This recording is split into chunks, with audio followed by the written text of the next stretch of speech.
millionaire finds a homeless boy carrying his family ring. The truth about the boy's parents leaves him in tears. Greetings from Heart Story HQ. Before we begin, let us know in the comments what part of the world you're joining us from. Don't forget to subscribe and like. We hope you enjoy the story. Rain pounded the pavement like a drumbeat, relentless and unyielding. Cars splashed through shallow puddles, their headlights flickering in the stormy gloom. The bustling street buzzed with hurried steps and umbrellas colliding, but Ethan Cole noticed none of it. He stepped out of his sleek black car, his leather shoes landing in the shallow water with a muted splash. He adjusted his tailored coat and glanced around, his expression as impassive as ever. A man used to controlling everything in his world, and then he saw him. The boy sat huddled against a weathered brick wall, his thin frame barely visible beneath a soaked hoodie that clung to his shoulders. Barefoot and shivering, his knees were drawn to his chest, but his hands clutched something small and gleaming. A glint of light escaped the folds of his fingers, catching Ethan's attention like a magnet.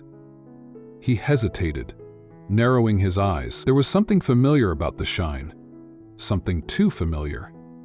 Ethan approached, his footsteps deliberate against the cacophony of the rain. He pulled a crisp bill from his wallet, his usual solution to moments like this, intending to toss it and move on. But as he drew closer, the boy shifted uncomfortably, and the object in his hands came into view. Ethan stopped dead in his tracks. It wasn't just any object. It was the object. A heavy gold ring with an intricate crest carved into its face. A design Ethan knew better than his own reflection. It was his father's ring, the one that had been missing for nearly 2 decades. Ethan's hand dropped, the bill fluttering into a puddle, forgotten. His voice, usually smooth and composed, carried an edge as he stepped closer. "Where did you get that ring?" The boy looked up sharply, his wide eyes meeting Ethan's. Fear flickered there, but also something more. Defiance, perhaps. Or the stubbornness of someone who'd learned not to give away too much too soon. He said nothing, his grip tightening on the ring as if it were his lifeline. "I said, where did you get that ring?" Ethan's voice rose, cutting through the rain like a knife. He wasn't used to being ignored, especially not by a child. The boy flinched but didn't let go. It was my mother's," he stammered, his voice trembling but steady enough to hold conviction. Ethan crouched down to his level, his expensive coat brushing against the wet ground. "Your mother's?" he repeated, incredulous. His sharp eyes scanned the boy, noting the frayed cuffs of his hoodie, the dirt smudged on his face, the sheer desperation etched into his small frame. "Do you have any idea what that is? Where it came from?" The boy swallowed hard, his knuckles whitening as he clung to the ring. "She said it was important. She said it belonged to my dad's old boss." Ethan's heart thudded in his chest. That ring wasn't just important, it was priceless. A family heirloom passed down through generations, symbolizing integrity and trust. It had disappeared one fateful night years ago, leaving a wound in his family that had never quite healed. And now, of all places, it had surfaced here, in the hands of a barefoot boy who claimed it was his mother's. The rain seemed to grow louder, drumming against the pavement and Ethan's pounding thoughts. Who was this boy? How had the ring come into his possession? And more importantly, why did he feel like this encounter was about to upend everything Ethan thought he knew about his past? The boy's trembling voice, his desperate grip on the ring, and the storm that soaked them both, all of it tugged at Ethan's memories, unraveling a story he thought he'd buried long ago. As the rain drummed against the pavement, Ethan's mind drifted back to the beginning of it all. His father, Robert Cole, and the principles that had once defined their family. Robert Cole wasn't just a businessman. He was a force of nature with an unwavering moral compass. He believed that success wasn't measured by profits or accolades, but by the lives he could touch along the way. Starting with a small workshop in his 20s, Robert spent countless nights sanding wood by hand, crafting furniture with meticulous care. Every piece he sold carried not just his craftsmanship, but also his belief in creating something meaningful. That small factory, a modest operation with just 3 workers, he would watch in awe as his father moved through the workshop, greeting every employee by name, asking about their families, and genuinely listening to their concerns. It wasn't just the way Robert managed the business, it was the way he made people feel seen and valued. One moment stood out in Ethan's memory. A grueling week when an unexpected rush order threatened to overwhelm the factory. Workers were scrambling, exhaustion etched into their faces.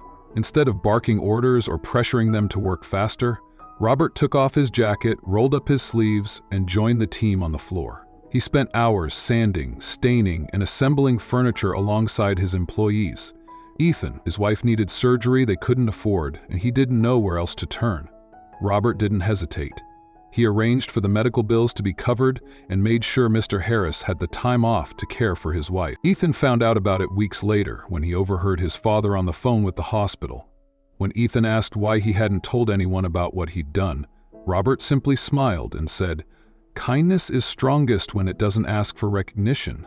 If you do good just to be seen, it's not kindness, it's pride." Ethan carried these moments with him like treasures. His father's quiet acts of generosity forming the backbone of his admiration. To Robert, every interaction, every decision, and every act of kindness was an opportunity to reaffirm his belief that success meant nothing if it wasn't shared. Ethan didn't just want to follow in his father's footsteps. He wanted to be the kind of man Robert Cole was. At the time, it seemed like an unshakable legacy, one that could never falter. But even the strongest pillars can crumble, and Ethan would soon learn how fragile trust could be when tested. The ring wasn't just a piece of jewelry, it was the physical embodiment of Robert Cole's journey, values, and vision. It came into existence after a pivotal moment in his life, a hard-fought business triumph that had nearly slipped through his fingers. His fledgling company, just a small furniture operation at the time, was on the brink of collapse. Orders were scarce, debts were piling up, and every paycheck he signed felt like a gamble on borrowed time. But then, against all odds, Robert landed a critical contract with a high-end retailer. It wasn't just a lifeline, it was the turning point that saved his dream and gave his company the momentum it desperately needed.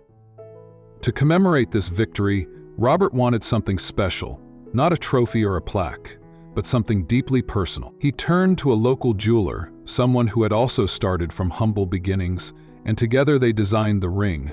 The gold was polished to a brilliant sheen, and the centerpiece was an intricate engraving of the Cole family crest, a symbol of their heritage and perseverance. Below it, in elegant script, were the words that defined Robert's life. Strength through kindness. Every detail of the ring, from its weight to its craftsmanship, reflected the values he held dear. When the jeweler handed him the finished piece, Robert held it in his palm for a long moment, turning it over carefully as if it were something sacred. It wasn't just a marker of success. It was a reminder of the struggle it took to get there and the principles that had guided him along the way. He showed the ring to Ethan for the first time one quiet evening in his study. Ethan, just 8 years old, stared at it in awe, his small hands eagerly reaching out to hold it.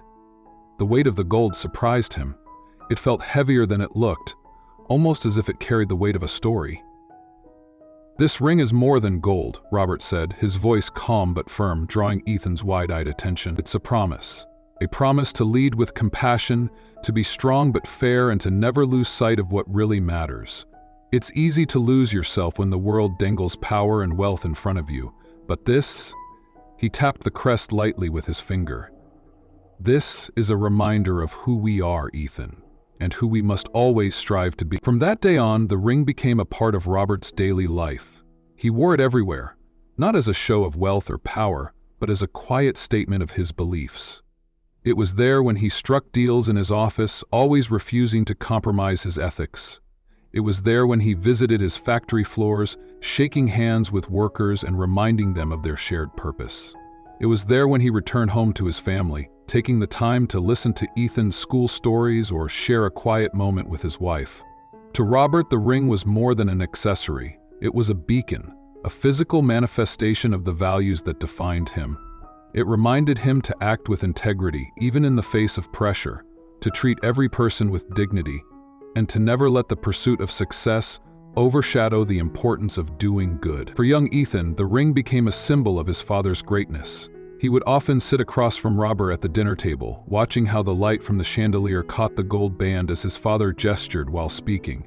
To Ethan, the ring was magical, almost as if it held the power to guide his father's decisions and actions. But even magic has its limits, and even symbols can be lost.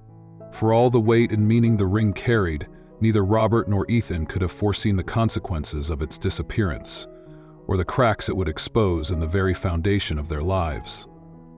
The morning of Robert's 60th birthday began like a scene from a storybook.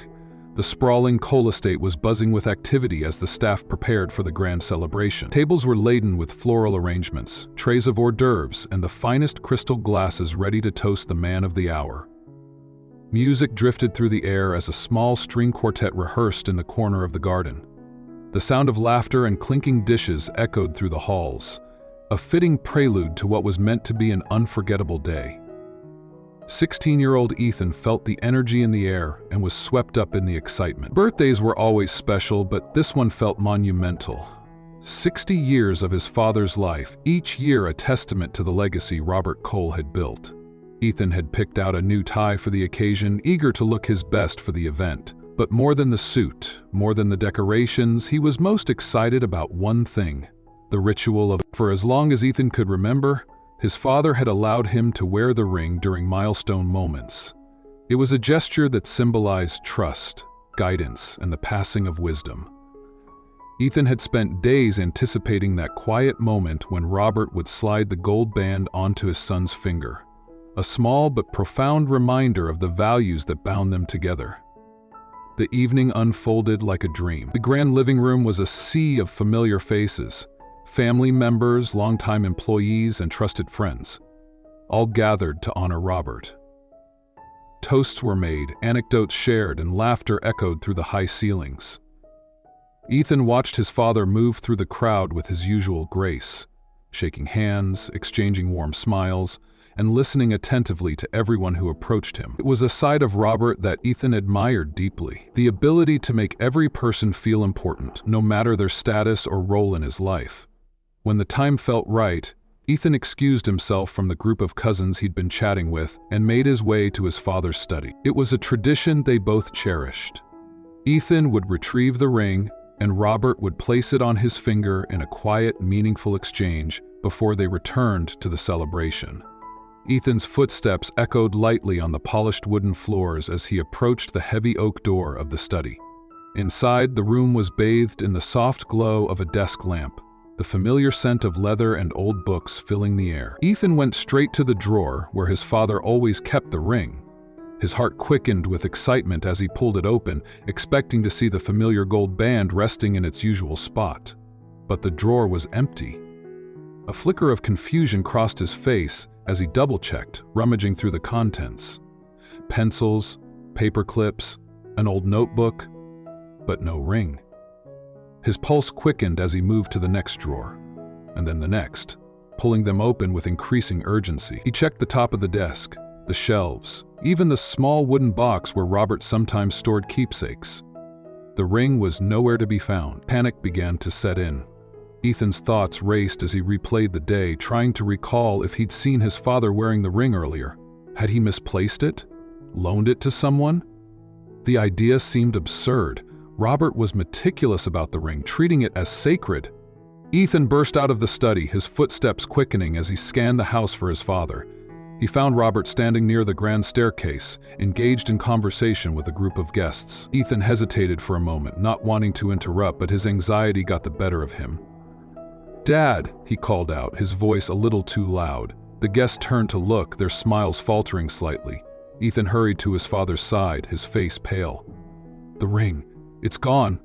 Robert's expression didn't change. He placed a steadying hand on Ethan's shoulder, his calm demeanor a sharp contrast to his son's panic. "It's just a ring, son," he said gently, his voice low enough that only Ethan could hear. "Things like that have a way of turning up. Don't worry yourself." Ethan wanted to believe him, wanted to believe that his father's reassurance would make the ring reappear. But something in Robert's eyes, a fleeting shadow of concern perhaps, betrayed his own uncertainty. When the celebration ended and the guests departed, the weight of the missing ring began to settle over the household.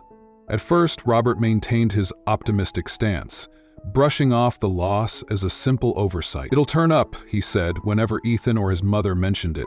But as days turned into weeks and the ring failed to resurface, a quiet tension began to creep into the estate.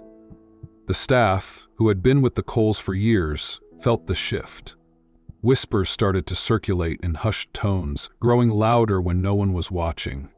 The ring wasn't just a valuable heirloom, it was a symbol of the Cole family's legacy. Its disappearance wasn't just a loss, it was a betrayal. Ethan felt the unease in every corner of the house. The usual camaraderie among the staff gave way to cautious glances and clipped conversations. Rooms that once felt warm and welcoming now seemed to carry a heavy silence. He overheard fragments of conversations, mentions of trust and loyalty, words that made his stomach churn. Then came the suspicion.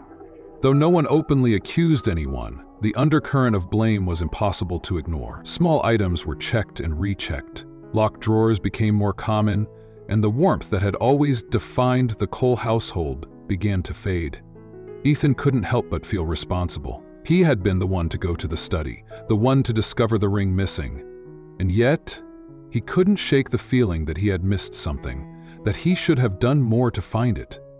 But the truth was, the loss of the ring wasn't just about a piece of jewelry. It was about what the ring represented: trust, unity, and the values Robert had spent his life instilling in his family. And now, those values were being tested in ways Ethan could never have imagined. It began innocently enough, or so it seemed. A small decorative box had gone missing from the sitting room. It wasn't valuable in the grand scheme of things, but it held sentimental value for the Cole family, a relic passed down from Robert's own mother. It was a trinket, easily overlooked in the grand halls of the estate. Yet its disappearance set the stage for something far more consequential. The whispers started quietly at first. Murmurs among the staff as they speculated about where the box might have gone. "Things don't just vanish," someone had said. "Someone must know something." Before long, the murmur turned into pointed glances, and those glances fell on Michael Davis. Michael had worked for the Coles for over a decade. As the head of household maintenance, he was trusted with everything from managing repairs to overseeing deliveries. He was the kind of employee Robert valued: hardworking, loyal, and unassuming. But loyalty, it seemed, wasn't immune to suspicion. One afternoon, the box was discovered tucked away in the corner of a storage closet. It wasn't hidden exactly, but its placement raised questions. Why was it there? How had it gotten there? And why was it near Michael's workbench? Michael was called into the study, the air heavy with unspoken judgment. Ethan, standing just outside the slightly ajar door, could hear every word. "I didn't take it," Michael said. His voice firm, but trembling with emotion. "I've worked here for years. I would never do anything to betray your trust." His gaze moved between Robert and the estate manager, pleading for understanding. But the weight of the circumstances was against him. The whispers had already planted seeds of doubt, and even though no one explicitly accused him of taking the ring, the missing trinket was enough to cast a long shadow. Ethan felt a knot in his stomach as he listened. Michael's voice cracked with desperation. "I swear on my family I didn't take anything. Please, Mr. Cole, you know me." Robert, seated behind his desk, didn't raise his voice or show anger. He simply listened, his expression calm but unreadable. When Michael finished, Robert sighed heavily and folded his hands. "Michael," he said slowly, "I want to believe you, but trust is fragile, and right now it's strained." The words hit harder than a shout ever could. Ethan winced from his spot outside the door, his fists clenched at his sides. He wanted to burst in, to say something, anything, but he didn't. The gravity of the situation made him feel small, powerless. The next day, Michael was let go. There was no public announcement, no dramatic scene, just a quiet goodbye. Ethan watched from his bedroom window as Michael stood in the driveway, his shoulders hunched against the weight of the world. Beside him stood his wife, Laura, clutching their infant son, Sam. Laura's face was pale, her eyes red from crying, and she kept her gaze fixed on the ground. Michael, for all his attempts to appear strong, looked utterly defeated. Ethan's stomach churned as he pressed his forehead against the glass.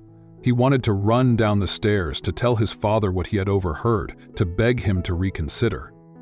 But he stayed where he was, rooted in a mix of fear and doubt. Part of him clung to the belief that the adults knew best, that if Michael was being dismissed, there must be a good reason. Yet deep down, something didn't feel right. Ethan replayed Michael's words in his head. "I swear on my family, I didn't take anything."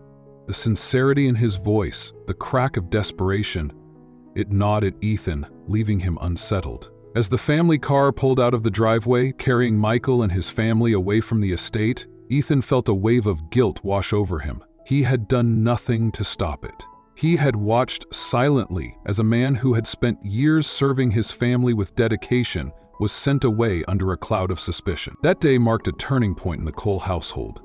Michael's departure left an invisible scar, a fracture in the unity that had once defined the family and its staff. The warm camaraderie that had filled the estate gave way to a quiet tension. The ring, still missing, became a phantom presence, its absence a constant reminder of the trust that had been shattered. And though Ethan would never admit it to anyone, he carried the weight of that moment with him, a guilt that would linger for years to come. It was the first time he had seen the cracks in the idealized world his father had built, and it wouldn't be the last. Michael had left that day, but with him went something even more precious, a piece of the Cole family's heart. Robert was never the same after that incident. The unspoken tension in the household, the doubts that lingered in every corner of the estate, and the quiet resignation of someone who had lost something intangible but vital, it all weighed on him in ways he couldn't articulate. Though he maintained his calm exterior, the spark that had once defined him seemed dimmed. The man who had built his empire on trust and kindness now carried the heavy burden of a fractured household, a wound that no amount of wealth or goodwill could seem to heal. Ethan watched his father closely in those months, noticing the subtle changes. Robert became quieter, his once boisterous laughter now reduced to brief chuckles. His presence at the dinner table, once lively with stories and conversations, was subdued. He spent more time in his study, the door closed, as though the very house he had filled with warmth and love now felt too large, too hollow. The missing ring became a silent reminder of everything that had unraveled. Though Robert never openly accused anyone, Ethan could see the toll the suspicion took on him. Ethan saw, for a man who had always prided himself on his ability to trust, the idea that someone close to him might have betrayed that trust was devastating. And for someone who valued unity and fairness, the thought that an innocent man might have suffered unjustly weighed just as heavily. It wasn't long before the stress began to manifest physically. Robert, once a robust and energetic presence, started to look tired. His steps grew slower, his shoulders heavier. At first, the family chalked it up to age, but as the weeks passed, it became clear that something was wrong. The doctor's visits began, each one bringing a new prescription, a new regimen, but no real answers. Robert brushed off the concerns with a wave of his hand, insisting he was fine. But Ethan knew better. The day Robert took to his bed for good was a somber one. Ethan, now a young man on the cusp of adulthood, found himself spending hours by his father's side, the air in the room heavy with unspoken words. The grand estate, once filled with the sound of life, seemed eerily quiet. Every ticking clock, every creak of the floorboards felt amplified, as if the house itself was mourning alongside them. In his final days, Robert seemed both at peace and deeply burdened. He would look out the window of his room, his gaze distant, as though he were replaying the moments of his life in his mind. Ethan often wondered if his father was thinking about the ring, about Michael, about the fracture that had never fully healed. One evening, as the sun dipped below the horizon and painted the room in shades of amber, Robert motioned for Ethan to come closer. His hand, once strong and steady, was frail as it reached for his son's. Ethan grasped it tightly, his throat tightening at the sight of his father, a giant of a man now reduced by time and circumstance. "Promise me, Ethan," Robert said, his voice barely above a whisper. His eyes, though dimmed with age and illness, were piercing as they searched his son's. "Never jump to conclusions. Be fair. And always remember, kindness is strength." Ethan nodded, his heart heavy with the weight of the promise. He wanted to say something, to reassure his father, but the lump in his throat wouldn't let the words come. Instead, he held his father's hand until the sun disappeared completely, leaving the room bathed in twilight. When Robert passed, the house felt emptier than it ever had. The absence of his presence was a void that couldn't be filled. But for Ethan, the loss of the ring became a symbol of something even deeper. It wasn't just a missing object, it was a representation of everything that had gone wrong. A family torn apart by suspicion, a legacy tainted by doubt. The ring had once been a beacon of trust and kindness, but now it stood as a reminder of how fragile those ideals could be when tested. For years after, Ethan couldn't think about the ring without feeling a pang of guilt and sorrow. It wasn't just about the object itself, it was about what it represented. The values his father had lived by, the bond they had shared, and the unity of the family were all tied to that small piece of gold. And in its absence, Ethan felt the weight of all that had been lost. Over the years, he had quietly searched for the ring. He had hired private investigators, questioned former staff, and even scoured auction houses in the faint hope that it might resurface. Each dead end only deepened his frustration, turning the search into an obsession. Now, standing in the pouring rain, Ethan felt the full weight of those memories pressing down on him.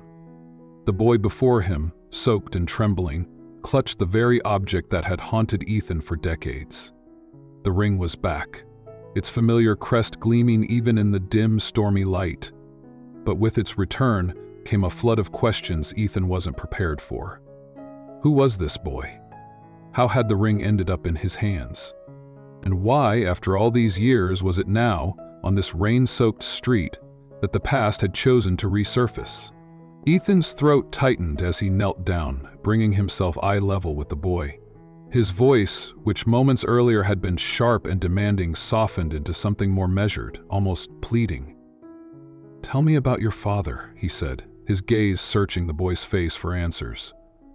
The boy hesitated, his fingers tightening around the ring as though it might slip away if he loosened his grip even a little. For a moment, Ethan thought he wouldn't answer, but then the boy looked up, his wide, vulnerable eyes meeting Ethan's. He used to talk about a man named Robert Cole," the boy said, his voice barely audible above the rain. "He said he was the only boss who ever treated him like a human being." The words hit Ethan like a thunderclap. His breath caught in his chest as the weight of their meaning sank in.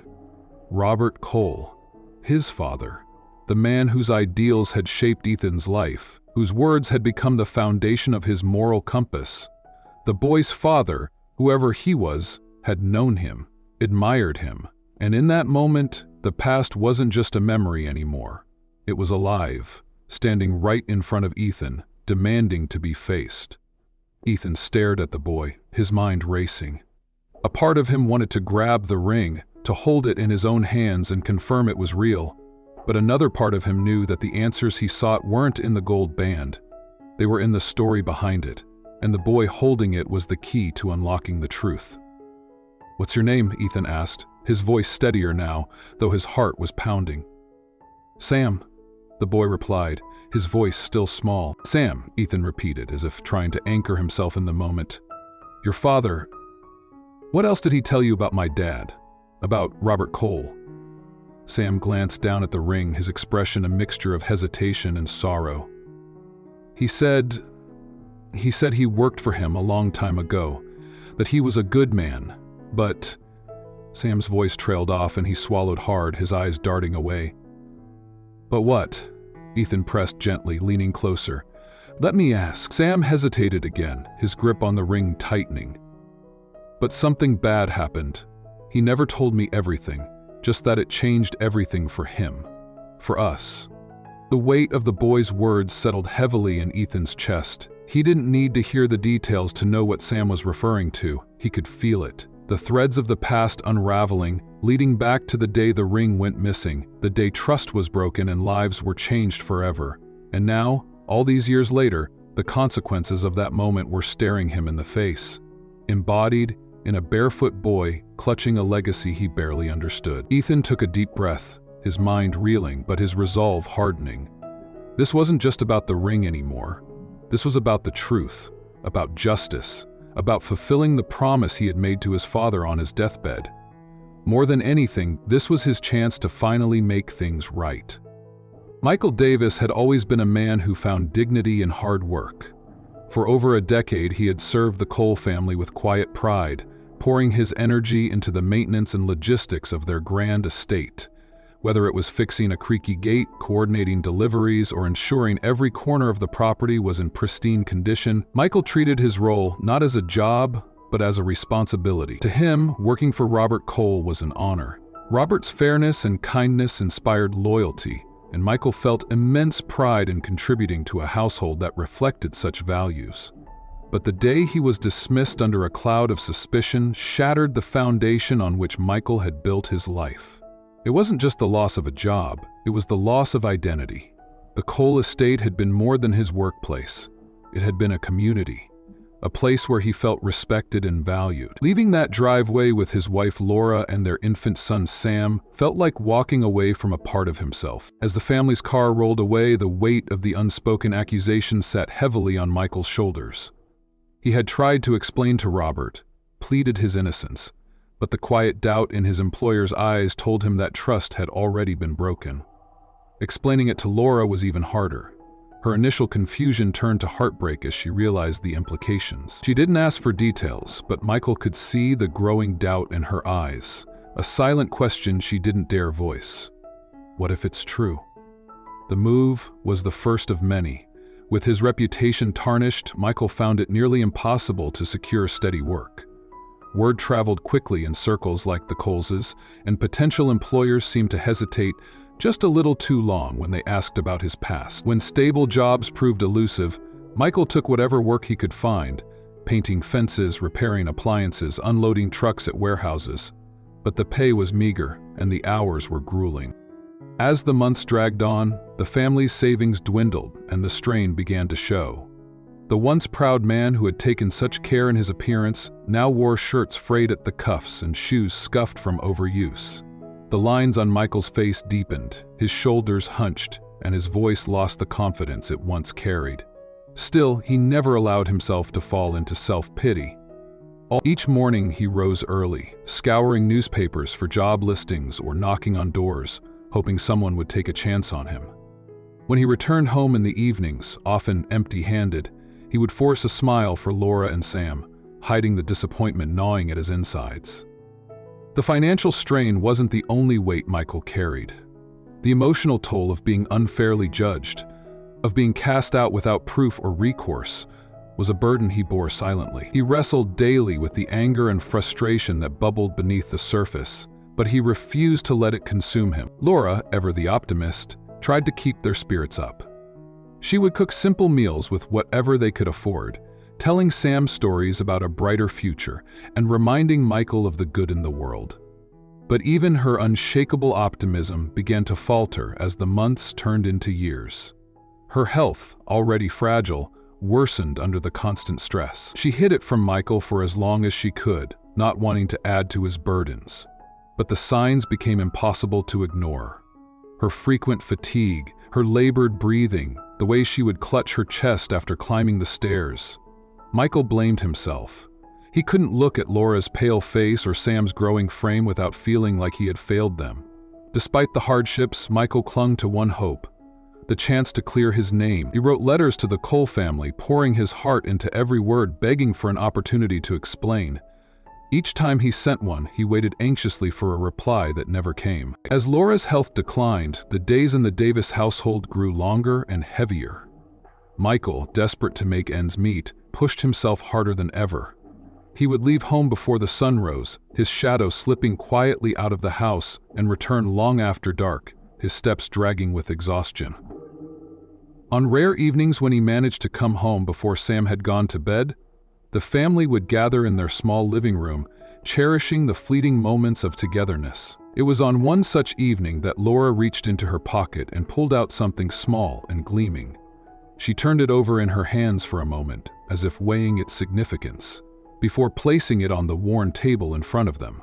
The soft glow of the lamplight caught the curves of the gold band, and Michael's breath caught in his throat. He froze, staring at it as though it were a ghost. It was the ring, the Cole family ring, the very object that had upended their lives. Michael's voice was sharp with confusion and unease. "Where did you get that?" Laura hesitated, her fingers brushing the edge of the ring. She met his gaze, her expression calm but resolute. "I found it," she said simply, "the day we left. It was on the ground near the car." Michael's face hardened. "You should have given it back," he said, his tone heavier now, a mix of frustration and something unspoken. Fear, perhaps, or guilt? "To who?" Laura asked, her voice soft but unyielding. "The people who let this happen to us? The ones who wouldn't even listen to you?" Her words hung in the air, the weight of them pressing down on Michael. He couldn't argue, but he also couldn't shake the uneasy knot forming in his chest. He looked at the ring, its familiar crest gleaming up at him, and saw not just an object, but a painful reminder of everything they had lost. To him, the ring was both precious and unbearable. A piece of the life he had tried so hard to build, now twisted into a symbol of betrayal and injustice. But Laura saw it differently. She reached for the ring, holding it in her palm as she looked at Michael. "This isn't about them," she said quietly. "It's about us. About what we've been through. This ring doesn't belong to the people who doubted you. It belongs to the man I married, the man who taught me that kindness is strength, even when the world isn't kind in return." Michael's shoulders slumped as the tension drained out of him. He sat down heavily, resting his face in his hands. "I don't know, Laura," he murmured. "It feels like a piece of a life we'll never get back." Laura placed a hand on his arm, her grip weak but steady. "Maybe it is, but it's also a reminder of who we are. And one day, it might mean something more to Sam." Laura's health continued to decline, her strength fading with each passing day. Michael tried to shield Sam from the worst of it, keeping the boy busy with small tasks and stories. But Sam was sharp. He noticed the way his mother moved slower, how her breathing grew heavier after the simplest activities, and how she spent more time resting on the worn sofa. One afternoon, as the sunlight streamed through the cracked window and cast long shadows across the room, Laura called Sam to her bedside. Her once vivid complexion was pale, her features drawn, but her eyes still held the warmth that Sam had always known. "Come here, sweetheart," she said, her voice thin but steady. She reached for the small wooden box on the table beside her, opened it, and carefully took out the ring. Aha! The gold band seemed to glow in the soft light, the engraved crest catching Sam's curious gaze. "Sam," Laura began, her hands trembling as she held the ring out to him, "this belonged to your father's old boss. A good man, a man who believed in strength through kindness." She paused, her breath hitching before continuing. "I want you to remember that. No matter what happens, you hold on to this ring. Keep it safe. It's all we have left of a better life." Sam nodded slowly, his small fingers wrapping around the ring. It felt heavy in his palm, far heavier than its size should allow. He looked at his mother, his young mind not fully understanding the weight of her words, but sensing their importance nonetheless. "Why is it important, Mama?" he asked softly. Laura smiled faintly, brushing his cheek with her hand. "Because it reminds us of who we are, of the good things we've seen and the good things we still believe in. One day you'll understand, my love. Just keep it safe. Promise me." "I promise," Sam whispered, clutching the ring tightly as though it contained all the hope his mother had ever given him. After Laura's death, the ring became Sam's most prized possession. It wasn't just a connection to his mother. It was a lifeline, a piece of his family's story that gave him strength during the hardest moments. When hunger gnawed at his stomach and the nights grew unbearably cold, he would hold the ring in his hand and remember his mother's words. "Keep it safe. It's all we have left." For Sam, the ring wasn't just a piece of gold. It was a promise to survive, to hope, and to keep the memory of his family alive, no matter how dark the days became.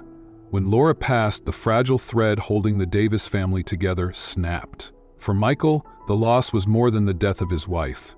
It was the shattering of his world. Laura had been his anchor, the one who kept him grounded through years of hardship. She was the light that softened his edges, the voice that reminded him to hold on, and the warmth that made even the coldest nights bearable. Without her, he felt untethered, adrift in a sea of grief and despair. At first, Michael tried to keep their lives together for Sam's sake. Every morning, he would gather his tools and take Sam with him to work sites, where the boy would sit quietly in a corner with a book or a toy. Michael took whatever jobs he could find, repairing roofs, fixing leaky pipes, hauling debris, anything to bring home enough money for food and a roof over their heads. But the strain was evident. He wasn't the same man he had been before Laura's death. His once steady hands trembled, his back bent with exhaustion, and his eyes carried the hollow look of someone fighting battles no one else could see. Life, however, had other plans. One fateful day, while working on a dilapidated building, Michael slipped from a scaffold and fell hard onto the unforgiving ground. The injuries weren't life-threatening, but they were severe enough to end his ability to work. His hands, his most valuable asset, were no longer steady enough for repairs, and his body couldn't withstand the physical demands of manual labor. With no income, no savings, and mounting medical expenses, Michael and Sam were evicted from their small apartment. At just 9 years old, Sam found himself thrust into a world that no child should ever have to navigate. The streets became their home, a cold and unyielding landscape of harsh realities. For Michael, the humiliation of being unable to provide for his son was unbearable. He tried to shield Sam from the worst of it, often going without food so the boy could eat. But the weight of his failure was written in every line of his face. Sam, despite his youth, quickly learned the unspoken rules of survival. He scavenged for scraps behind restaurants, learned to identify which alleyways were safe to sleep in, and figured out how to make himself invisible when trouble was near. The city's harshness could have broken him, but Sam carried something within him that the streets couldn't take. A resilience forged by his mother's hope and his father's quiet dignity. In his pocket, or clenched tightly in his fist, the ring his mother had given him became his lifeline. On nights when the cold seeped into his bones and the growl of hunger in his stomach seemed louder than the city itself, he would take it out, turning it over in his small hands. The crest, worn smooth in places, seemed to whisper his mother's words, "Keep it safe. It's all we have left." To Sam, the ring wasn't just a trinket. It was a piece of his family, a tangible reminder of the life they had before everything fell apart. It was his mother's belief in brighter days and his father's unwavering commitment to doing what was right. It gave him strength when he felt weak, courage when the world seemed too cruel, and hope when the darkness felt endless. And through it all, he clung to the stories his parents had told him about Robert Cole, the man whose name was etched into the fabric of their family's history. To Sam, Robert was more myth than man, a symbol of fairness and compassion, a reminder that there were still people in the world who believed in doing good. He imagined what it would have been like to meet him, to tell him how much his values had meant to his father and mother, annihilating him and his family. And now, standing in the rain, Sam looked up at the man before him, his gaze shifting between the stranger's face and the ring in his hand. He didn't know who this man was, but the way he looked at the ring, like it was a piece of his soul, made Sam feel something he hadn't felt in a long time. Hope. Sam's grip on the ring tightened as a lump rose in his throat. He wanted to trust this man, to believe that he might hold the answers Sam had been searching for his entire life. But trust was hard-earned on the streets, and Sam had learned to guard his heart. Still, as the rain soaked through his clothes and the stranger knelt before him, Sam couldn't help but wonder. Was this the moment his life would change? Was this man the connection to the better life his mother had spoken of? Sam didn't have all the answers, but he knew one thing for certain. The ring. His lifeline, his symbol of hope, had brought them together for a reason. And for the first time in years, Sam allowed himself to believe that maybe, just maybe, this was the beginning of something better. The rain had slowed to a light drizzle by the time Ethan and Sam reached his apartment. Ethan's home, perched high above the bustling city, was a stark contrast to the life Sam had known. The sleek, minimalist decor and panoramic view of the skyline spoke of wealth and power, but to Sam, it felt cold, like a place where people existed rather than lived. Ethan handed Sam a towel and a set of his old clothes, much too large for the boy, but a temporary fix. As Sam ate his first hot meal in what felt like forever, Ethan sat across from him, his eyes fixed on the ring that now rested on the table between them. "Tell me about your father," Ethan said, his voice steady but his mind racing. Sam hesitated, glancing at the ring before meeting Ethan's gaze. His name was Michael Davis. He worked for someone named Robert Cole. He said Mr. Cole was the only boss who ever treated him like a real person. Ethan's breath caught. He hadn't heard Michael's name in decades, but the memories came flooding back.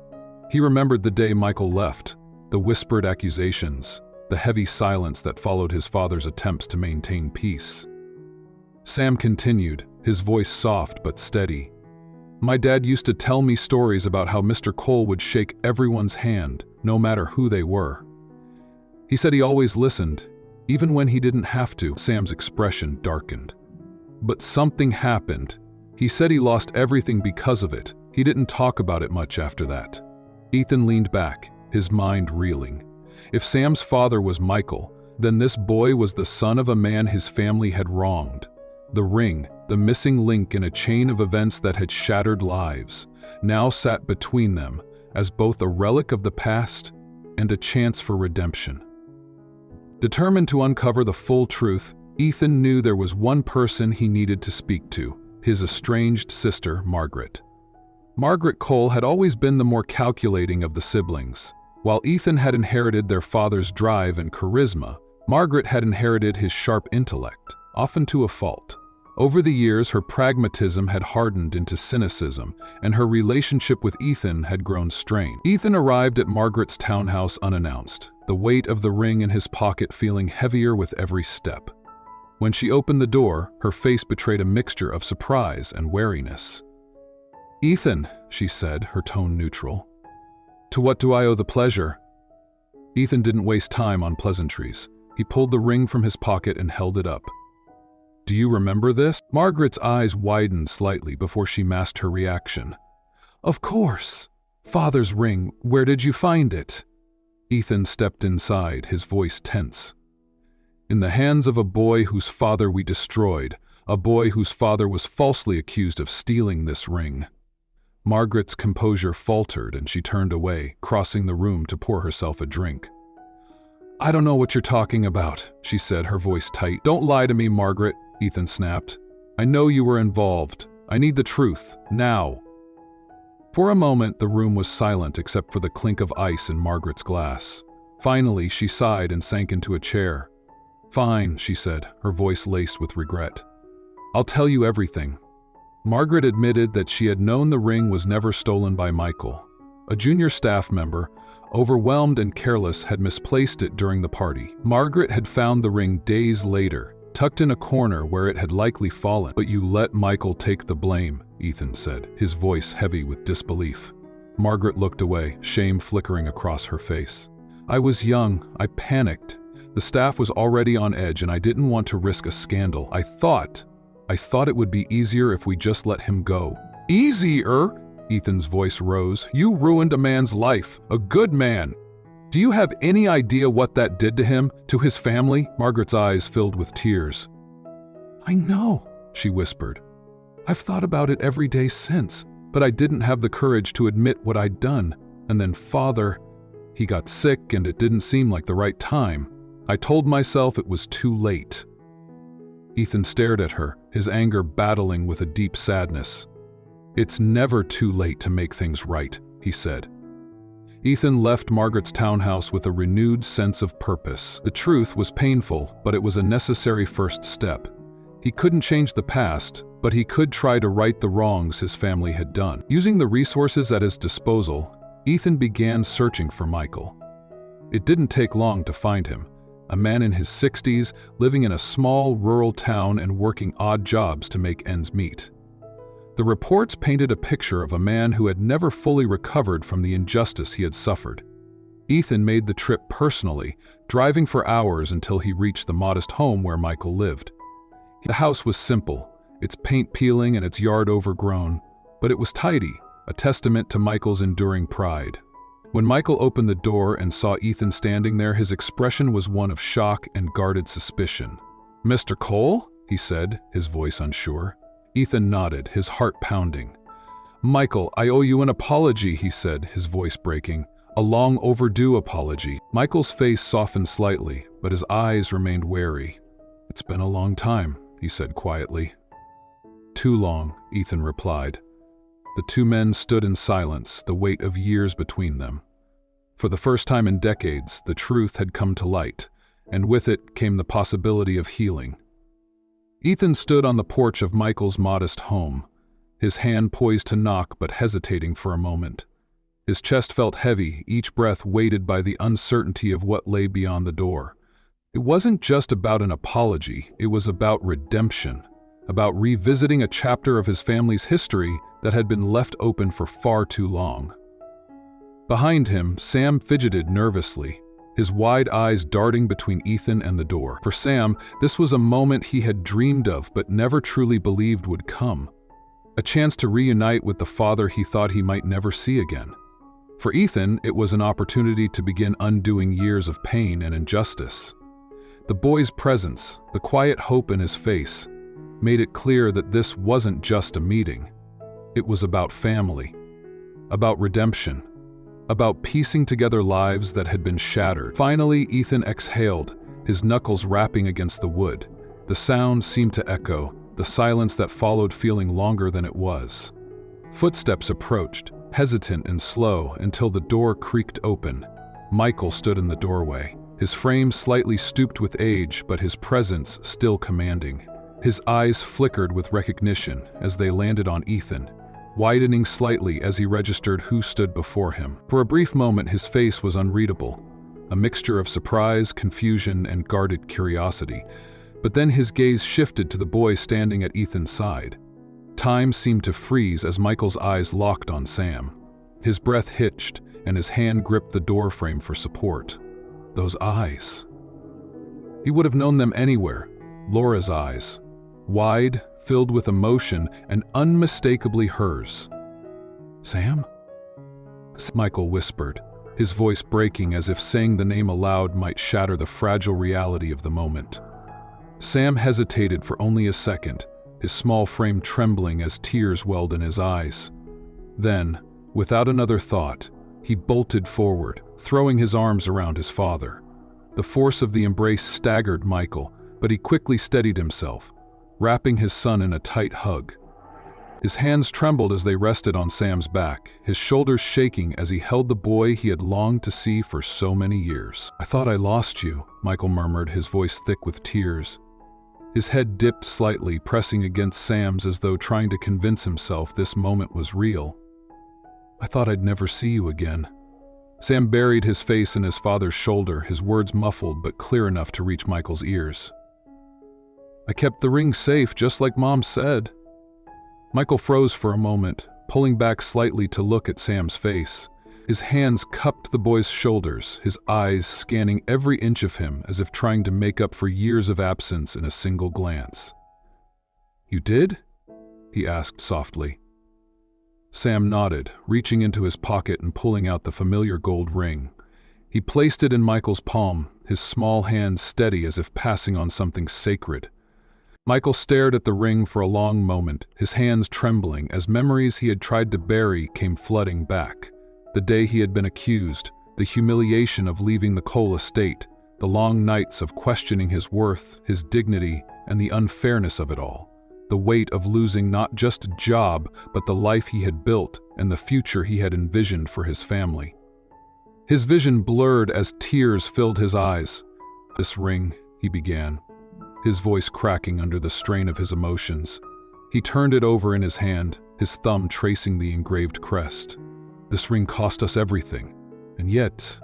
He paused, looking up at Sam, his eyes glistening with gratitude. "You kept it. You kept it safe." Sam nodded, his own tears spilling over. "Mom told me to. She said it was important. She said it was all we had left of a better life." Michael's grip on the ring tightened as he pulled Sam back into his arms. His voice, thick with emotion, was barely a whisper. "She was right, and you've given it back to me." Ethan watched the reunion in silence, standing a few steps back to give them space. He felt like an intruder in this profoundly personal moment, but at the same time he couldn't look away. This was the reason he had come, the moment he had hoped for but never dared to imagine could be this raw, this real. Michael finally looked up at Ethan, his expression shifting from gratitude to a cautious wariness. "Why are you here, Mr. Cole?" he asked, his tone guarded but not hostile. Ethan took a deep breath, stepping forward. "I'm here to make things right," he said. "It's taken me too long, but I know now what happened, and I know how much you've suffered because of it. I'm sorry, Michael. Truly, deeply sorry." Michael studied him for a moment, his eyes searching for sincerity. Slowly he nodded. "That's a start," he said quietly. Sam clung to his father's side, his wide eyes darting between the two men. For him, the world had suddenly become a little brighter, a little warmer. He didn't understand everything that had happened, but he knew one thing. His family was starting to feel whole again. And for the first time in years, hope didn't feel like a fragile thing. It felt like a promise. Ethan knew that words, no matter how heartfelt, could never truly erase the years of pain and hardship Michael had endured. An apology, though necessary, was just the beginning. If he wanted to make amends, he needed to take meaningful action. Action that would honor Michael's resilience and restore the dignity that had been taken from him. The next morning, Ethan arrived at Michael's home with a proposal. "Come with me to the estate," he said. "There's something I need to do, something long overdue." Michael hesitated at first, the thought of returning to the place where his life had unraveled stirring a mixture of emotions. But Sam, holding tightly to his father's hand, looked up at him with a glimmer of encouragement. "Let's go, Dad," he said softly. Immediately, the son woke from his trance. Maybe it's time. The Cole estate stood as grand as ever, its sprawling grounds immaculately kept and its towering walls seemingly untouched by time. For Michael, stepping onto the property felt like stepping back into a past he had tried to leave behind. Memories flooded his mind. The laughter of staff in the kitchen, the hum of activity on the grounds, and the day he had walked away in shame, carrying the weight of an accusation he didn't deserve. Ethan greeted him and Sam at the front steps, his expression a mixture of resolve and nervous anticipation. "This place doesn't feel the same without you," Ethan said sincerely. "It's time we fix that." As they entered the grand living room, Michael hesitated, his eyes scanning the space where so much of his life had unfolded. The room was filled with familiar faces. Longtime staff members who had worked alongside him, family members who had been part of the household, and others who had heard whispers of the events that had transpired years ago. In the corner stood Margaret, her face pale, her hands clasped tightly in front of her. She looked at Michael but quickly averted her gaze, her guilt evident in every movement. Ethan stepped forward, his voice steady but carrying the weight of emotion. "Thank you all for being here today," he began, his tone commanding attention. "This gathering isn't just a meeting, it's an acknowledgement of a grave injustice that was done in this very house." All eyes were on him as he continued. "Many years ago, a man who had dedicated his life to this family was accused of something he didn't do. He was loyal, hardworking, and honorable, yet we let him carry the weight of an accusation that ruined his life. We turned our backs on him when he needed us most, and for that, we are all responsible." Michael stood silently, his posture tense, as Ethan's words hung in the air. The room was so quiet that even the faintest sound seemed amplified. Ethan turned to face Michael directly.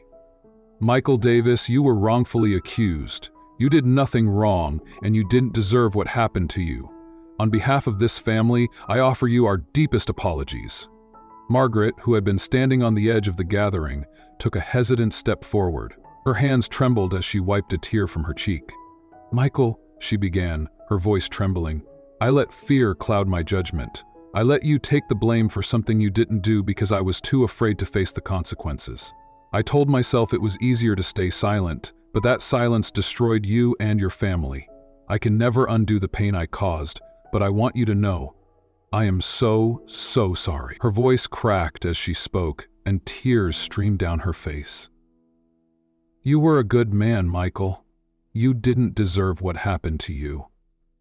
I've carried this guilt for years, but that guilt is nothing compared to the burden I placed on you and Laura." Michael looked at her for a long moment, his expression unreadable. The tension in the room was almost unbearable as everyone held their breath, waiting for his response. Finally, he nodded, his face softening. "Thank you," he said quietly. "It's not easy to admit when you're wrong. I appreciate it." Margaret's shoulders sagged in relief, and Ethan placed a supportive hand on her arm.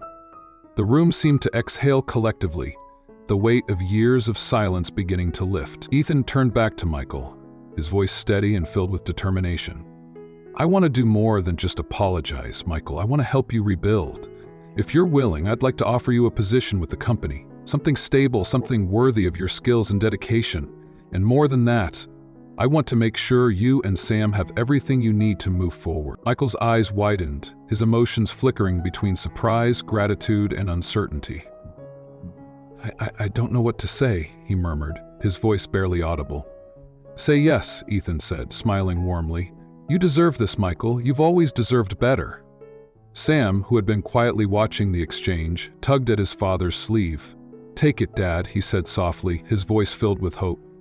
"Glad we can start over."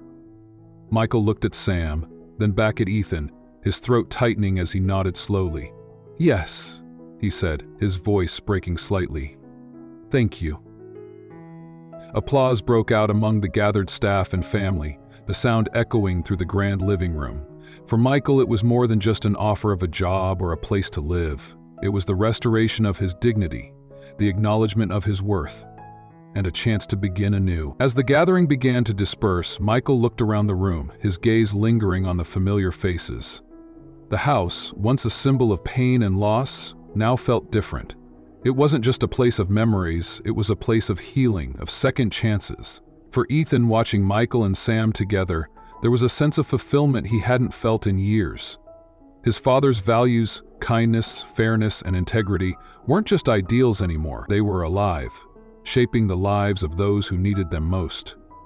And for the first time, Ethan felt that he was truly honoring his father's legacy. In the weeks that followed the reconciliation, the Cole estate transformed from a place of unresolved guilt into a hub of renewed purpose. Ethan, once so consumed by his work and detached from his family's legacy, now found himself pouring his energy into making things right, not just for Michael and Sam, but for others whose lives had been marked by injustice. Sam, who had spent so much of his young life on the streets, now found himself living in a warm, comfortable home. Ethan insisted on enrolling him in one of the best schools in the city, ensuring he had everything he needed to succeed. At first, Sam was hesitant, overwhelmed by the unfamiliar environment and unsure if he belonged. But with Ethan's unwavering support and Michael's steady encouragement, Sam began to thrive. Ethan took a personal interest in Sam's development, mentoring him in ways that reminded him of his own relationship with his father. They would spend afternoons together in Ethan's study, going over homework, talking about life, and even laughing as Ethan shared stories about Robert Cole. It wasn't just about education, it was about giving Sam the stability and guidance he had been missing for so long. For Michael, the offer of a new position within the coal company was more than just a job. It was a chance to reclaim his identity. Working alongside Ethan, Michael quickly proved that his skills and dedication hadn't faded over the years.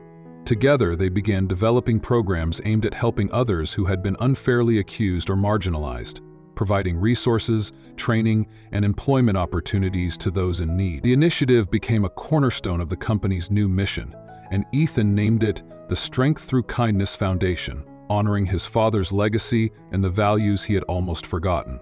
Margaret, too, found herself on a path of redemption. The guilt she had carried for so many years was finally lifted, but she knew that words alone couldn't atone for her actions. Determined to make amends, she began volunteering at community centers and outreach programs, working with families who had faced hardships similar to Michael's. Her transformation wasn't easy.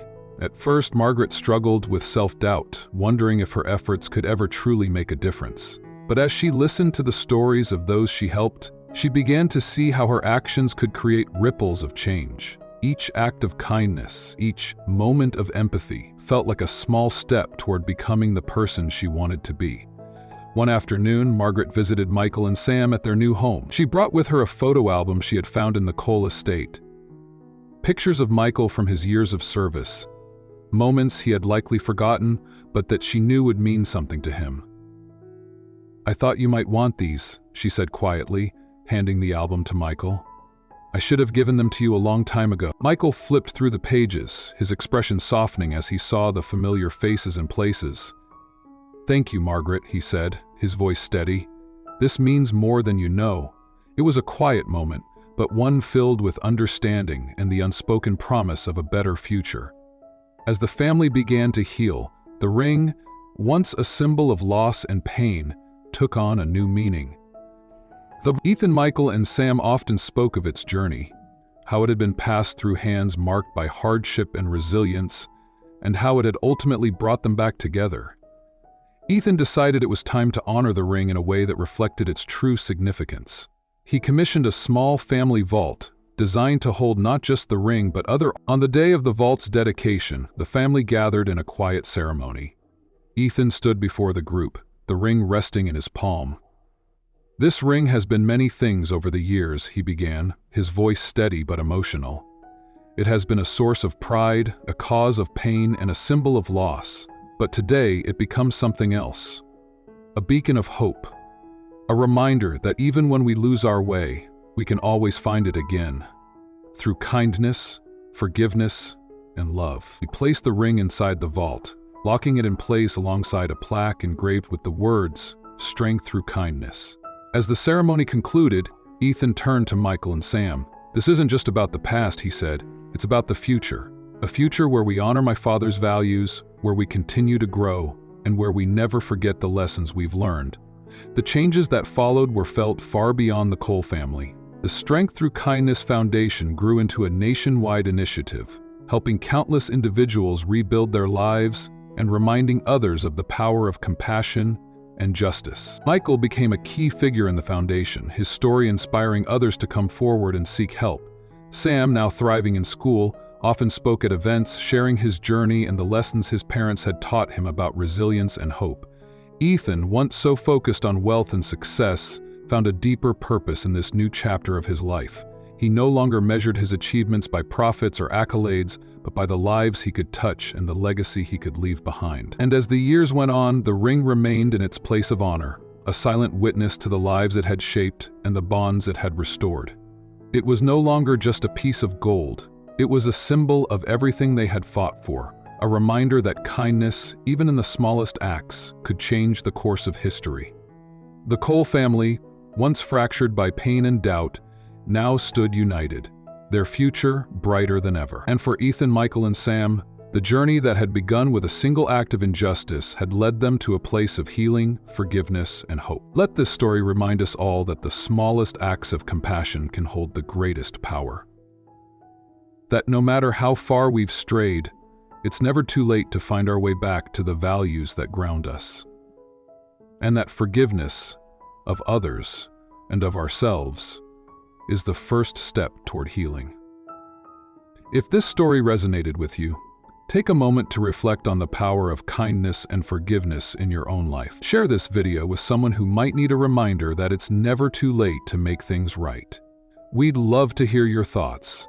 Drop a comment below and share a moment when kindness made a difference in your life or someone else's. Let's keep the conversation going and inspire others to embrace compassion. Don't forget to like, subscribe, and turn on notifications so you never miss a story that touches the heart and reminds us of the values that truly matter. Together, let's create a community where love and kindness lead the way. Thank you for watching.